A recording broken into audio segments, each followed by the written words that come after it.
From our offices in Boston, Massachusetts and New Orleans, Louisiana, welcome to Design of Play, your games industry podcast, with your host, senior game designer Chris Canfield. Today's episode, Playtesting and Pitfalls.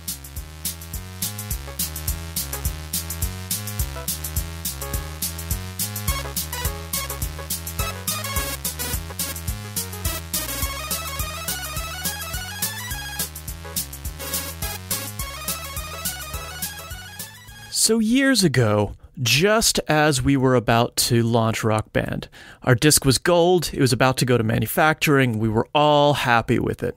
We decided to celebrate. So, how do you celebrate launching a game? Well, for some reason, you go and you play the game with a large group of friends in a big environment. I don't know why this is a tradition. We're all tired of the game by the time that we've been crunching on it for months, for hundreds of hours a week. But for some reason, the tradition is you play the game with your best friends in a big party environment. So this was our first real example of real drums, real guitar, and, as it turns out, real alcohol, which was actually quite important for what was about to happen. Singer jumps into the game. This is a four-player game. Singer gets in with a controller and a microphone, no problems. They wind up talking to people. The guitarist gets into the game, and then, they're waiting for everyone else to jump into a match, so they get bored. They start strumming up and down, and they start hitting all the buttons. The drummer gets into the game. They're all good and ready to go, and they start hitting every single pad available to them on the drum pad. This was a complete mess. Every time they touched something on those instruments, the game thought that they were trying to move forward or backward or cancel an action. And so what ultimately happened was we could not get into a game in one of these sessions. It was a huge train wreck. And that is the absolute worst feeling that you can have as a game developer, is realizing that your game's about to go gold, and there's some sort of huge, horrible, fatal flaw that you could have foreseen if you had put it in front of properly drunk, incompetent playtesters. Which, let's be honest, comprises a surprisingly large amount of our audience. 1 week later, and they asked me to start the playtest department in Harmonix so that this would never happen again. If you make a game without playtesting, you're doing the game development equivalent of making theories in science without ever actually testing them. You're making the geocentric model of the world. It looks great, it makes sense, it's completely wrong. You're going to be misleading people for thousands of years. Well, if you create the geocentric model of the world, you'll mislead people for thousands of years. In a video game world, you're just going to mislead your team until the moment the game hits the ground. And as soon as it's in real people's hands, as soon as real people are making real reviews on Amazon, you're going to know that your model was completely wrong. And so the subject for today is playtests, if you have not yet figured them out.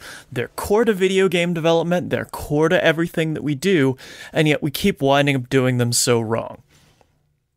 Now, first of all, there's about 4 different types of playtests. There's focus tests, there's verification, there's tuning, and there's fishing. Most people, when they think of playtests, they think of focus tests. This is what happens when someone walks up to you in a mall and says, "Hey, do you like this advertisement for Coke?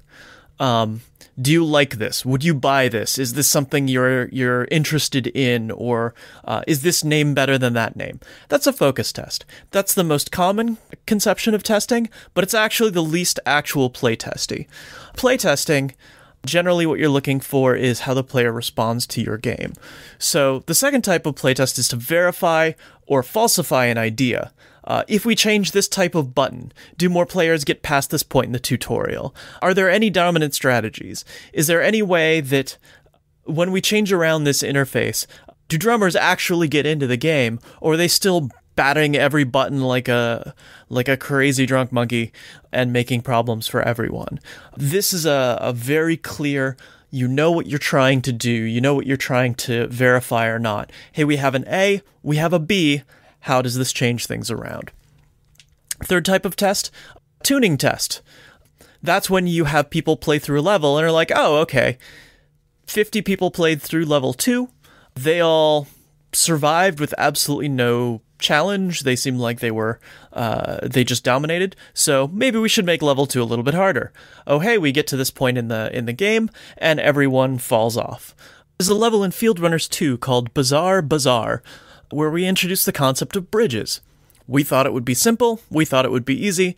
As it turns out, it was actually one of the most difficult things for players to wrap their heads around. As soon as we went live, we realized that this was going to be a wall that all the players were crashing into. Our data showed that this is where everyone dropped off. So, we had to go back and revise that level, make it a bit easier, and try to simplify down what the player had to learn at that point. The fourth type of playtesting is my absolute favorite. I like to call this fishing, because heck if we know what we're looking for, we're just going to go looking. This is what you do when you think your game is good, or when you think a section of your game is good, and you just want to verify the whole thing. You never know what you're looking for, but that gives you a lot of freedom in the exciting gems that you can find. That gets into the fundamental precept of playtesting. You want it to be cheap, you want it to be fast, and you want it to be frequent. You don't need double-sided glass. You don't necessarily need 6 different hidden cameras to videotape everything for you. It's much better to have a quickly put together, passable test every week than a perfect test every month. Nobody watches those tapes anyway. And remember, when you're hosting a test, you don't ship with the game. You should be as not there as possible. Don't tell the player anything helpful unless it's unrelated to the test. Be friendly, but non-obviously useless. To quote Ocean's 11, be specific but not memorable. Be funny, but don't make them laugh. They gotta like you and then forget you the moment later.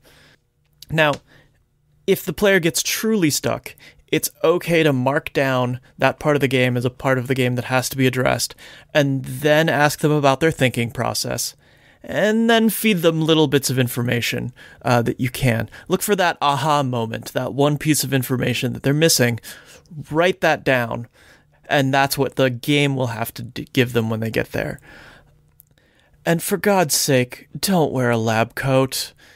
Don't bring a clipboard. Don't put up a piece of, even if it's an actual mirror, don't put a mirror in the room. People will think that it's a two-way mirror. It can be a mirror leaning up against the wall, and people will think that it's a two-way mirror leaning up against a wall. People don't trust social scientists. They don't trust researchers, and they don't trust you. And you want them to trust you immediately, so you have to be like them. You have to dress like them, you have to look like them. You have to act like you just came in for a playtest. Just like them. Yet, of course, you're the organizer, so you have to have a plan for where you're going to sit so that you can see their screen without looking like you were trying to sit somewhere and see their screen. You have to figure out how to ask them questions so that they don't feel like they're being asked social science research questions, even though that is exactly what is going on. You have to take notes on absolutely everything without looking like you're taking notes on absolutely everything. Then, of course, comes the dreaded after part. What do you ask them? What do you talk about? What do you do on your questionnaire? What you're going to find is that people want to cram your questionnaires full of hundreds of different unrelated questions. The sound guy wants to know if people thought the sounds were too loud. Your designers are going to want to know if a feature was too hard or too easy. Your programmers are going to want to know how people felt about the tuning of moving characters. There's going to be 1,000 questions you want to ask. You cannot ask any of them. You must be the gatekeeper as the person who's controlling this. You get to ask 1, maybe 2 pages of questions before the players completely glaze over and stop paying any attention to the data that they're giving you. And really, what you want to know is a couple of key things. Did you enjoy the game? Did you get stuck anywhere? Was there anything that confused you or you found strange? Was there any place you got bored? Was there any place you got particularly excited? What really works about this game and what doesn't? Ask a couple of big open-ended questions. That's all the questions that you're going to have time for. A couple of pro tips for you. 1, use an online service to gather and aggregate all your data. Don't give people pieces of paper that you're going to have to write up on later. This would be a great place to plug, say, SurveyMonkey if they want to become a sponsor of the show. But for right now, I will say Google Forms does a perfectly solid job of providing forms for free that you can use in all of your surveys. 2. Use pictures. I can't say this enough. No one will remember what the names of anything is. I don't care that you've spent the past 9 months memorizing and crafting the perfect name for your character Wazalutu in Wazuland. No one's going to have any idea what it is. So put photos, pictures, screen grabs in your surveys, absolutely anywhere a person's name would come up. Ratings should go from 1 to 5, not 1 to 10, not 1 to 20, and if you think anyone has any idea the difference between a 67 and a 68, you are crazy. 1 to 5 is about all the usable resolution that anyone can reasonably give you. That means it's terrible, it's kind of bad, it's good, it's amazing. Realistically, after spending an hour with these things, that's about the best resolution that you can get. Any bigger numbers and you're just going to be confusing people. And when you're taking numbers like these, never take them in a vacuum. A 3.5 doesn't mean anything unless you've run a test earlier and had people say that it was a 3.0. You need to be comparing these things to how they were in the past or where you're trying to get them to. And in the last section, talk to the people directly. Try to get as much of a one-on-one vibe with these people as you can. Be relaxed, be engaging. At this point, you've gotten the written data, so you can pollute their opinions as much as you want. You can actually tell them all the things that happen in the game. You can go off rails and just enjoy this sequence. But this is the point where you want them to feel comfortable telling you, I rated this a high game, but I'd never buy it because of reason X, Y, and Z. Or, I was having a really fun time, and then this thing happened, and I thought it was horrible, so I gave it a horrible grade. That's where you need to be fishing for these specialized pieces of information. That's what these really are. They're pieces of information. They're not solutions. Don't listen to and address the suggestions that your players are making. Your players aren't pro-game developers. They're not you. There's a reason why you're in this part. They're not there to tell you what the solution is. What you're trying to listen for is the reason behind these suggestions. Why are they saying that this needs to happen? And you want to address the reasons. For example, someone suggests a grappling hook. Maybe they're suggesting that because they're bored with basic ground shooting. Maybe they want a grappling hook because they felt they couldn't reach places they wanted to go. Maybe they really liked the game, and there's another game that they also really like that also could have that also had a grappling hook in it. There's many reasons why they could be suggesting things. Your job is to figure out why they're suggesting those things and try to address the underlying concerns rather than doing what they say. And as you're doing all of this, keep perspective. These are just single individual tests to try to show you places that certain problems could crop up. These are guides. This isn't necessarily a compass. So a like score out of 4 out of 5 might be pretty strong, but it could be that you have a group of 3 people that happen to really like that particular genre. But on the flip side, ignore the data at your own peril.